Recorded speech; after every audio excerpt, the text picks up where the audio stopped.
Oui, bonjour Monsieur Bourdin. Vous êtes directeur de recherche à l'INSERM, l'Institut national de la santé et de la recherche médicale. D'abord, prolongement jusqu'au 11 mai. C'est une bonne date, c'est trop long, c'est pas assez. Dites-nous. Bien, écoutez, je pense que c'est tout d'abord indispensable. Donc, j'ai trouvé la position du chef de l'État hier adaptée jusqu'à nouvel ordre, dirons-nous. Il ne faut pas relâcher l'effort. Je pense que c'est le message qui a été clairement indiqué hier. Donc on ne relâche pas l'effort, hein, Laurent Lagrosse, que les choses soient bien claires. Vous vouliez nous parler ce matin du BCG. Ce vaccin, le BCG, les plus anciens connaissent le BCG, beaucoup de jeunes ne connaissent pas le BCG. Vous connaissez le BCG? Mais oui, j'ai été vacciné. Vous avez été vacciné? Oui, oui. Est-ce que vous avez été vacciné, Quentin? Sincèrement, je ne suis pas sûr. Il n'est pas sûr. Le BCG n'est plus obligatoire, ce vaccin, Laurent Lagrosse. Alors, le BCG ne fait plus partie de la liste obligatoire des vaccins depuis 2007 pour la population générale et depuis 2019 pour les personnels soignants. S'il n'est plus obligatoire, il reste néanmoins recommandé, notamment dans certaines zones géographiques dans notre pays. Donc il ne faut pas confondre, je dirais, la non-obligation avec la suppression. Et le vaccin BCG est encore largement pratiqué aujourd'hui.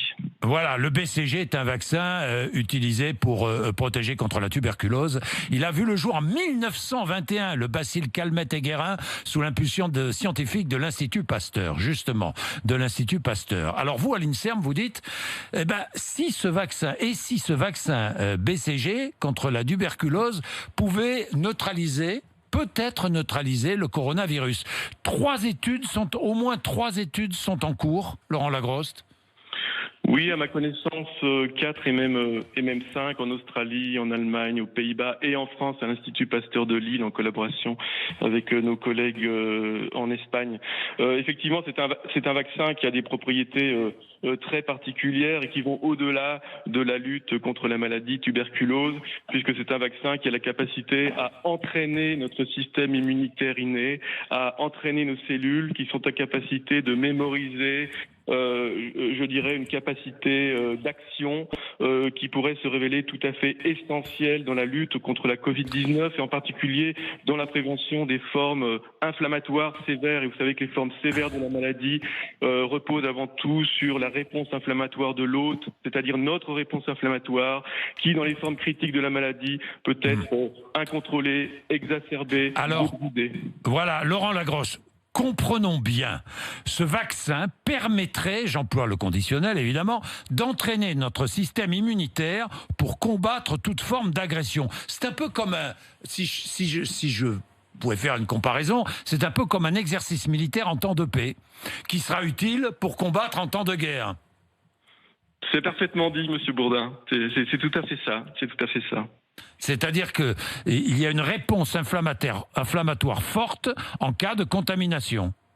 Alors cette réponse inflammatoire, soyons clairs, est une réponse tout à fait essentielle, notamment dans une première étape de la maladie. D'ailleurs, souvenez-vous, au cours de l'accueil à l'hôpital des premiers malades de la Covid-19, on s'était aperçu qu'il ne fallait pas utiliser d'anti-inflammatoires non stéroïdiens. C'était contre-productif parce que cette réponse inflammatoire, de fait, va au moins dans une première étape être bénéfique. Elle permet de freiner la propagation et la multiplication du virus. Néanmoins, cette réponse inflammatoire peut devenir dangereuse et délétère lorsqu'elle est exacerbée et incontrôlée. Voilà. Survient dans les phases, je dirais, distales et finales de la maladie. Voilà. Alors, il y a des corrélations qui sont faites. En Guyane, par exemple, est-ce que vous savez qu'en Guyane, enfin, vous le savez, vous, Laurent Lagrosse, moi je ne le savais pas, en Guyane, le BCG est obligatoire. Et sur 300 000 habitants, seuls 88 cas sont recensés et il n'y a aucun décès. Oui, il y a d'autres comme ça, d'autres signes? Alors, aucun décès et aucun patient actuellement en réanimation médicale dans aucun des hôpitaux de Guyane française. L'obligation de vaccination a été supprimée en 2007 pour l'Hexagone. Elle a été poursuivie et réaffirmée récemment en 2018 pour la Guyane française.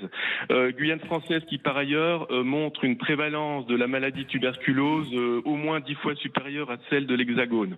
Donc, une couverture vaccinale BCG très observée et très large, et qui pourrait expliquer effectivement cette différence tout à fait frappante d'incidence et de sévérité de la maladie.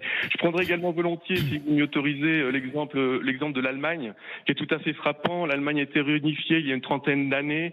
L'ex-RDA et l'ex-RFA avaient des pratiques vaccinales, BCG en particulier, différentes et je dirais même presque radicalement différentes, puisque la RDA a beaucoup vacciné de manière très systématique avec un vaccin BCG en provenance de l'ex-Union soviétique, alors que la RFA, elle a une pratique vaccinale, on va dire, un peu plus souple, qu'elle a stoppée dès 1975, alors qu'en RDA, on a vacciné jusque dans les années 2000 pratiquement.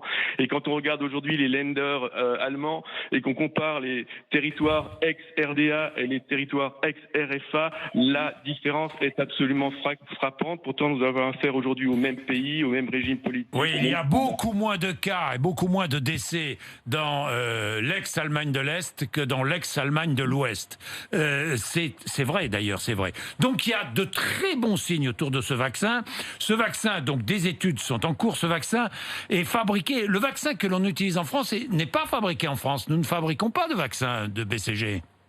Nous ne fabriquons malheureusement plus de vaccins BCG dans notre pays. Il est fabriqué au Danemark, je crois. Hein. Oui, il est fabriqué dans plusieurs pays à travers le monde. Et le vaccin qui est aujourd'hui importé, distribué en France, est effectivement fabriqué au Danemark. Au Danemark.